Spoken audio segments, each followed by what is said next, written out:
हनुमान् श्रीपदो वायुपुत्रो रुद्रो नघोजरः अमृत्यवीरवीरश्च ग्रामवासो जनाश्रयः धनदो निर्गुणः शूरो वीरो निधिपतिर्मुनिः पिङ्गाक्षो वरदो वाग्मी सीता शोकविनाशकः शिवः शर्वः परो व्यक्तो व्यक्तो धराधरः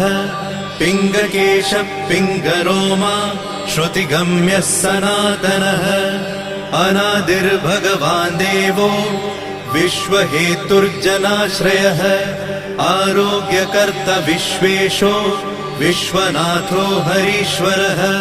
भर्गो रामो रामभक्तः कल्याणप्रकृतिस्थिरः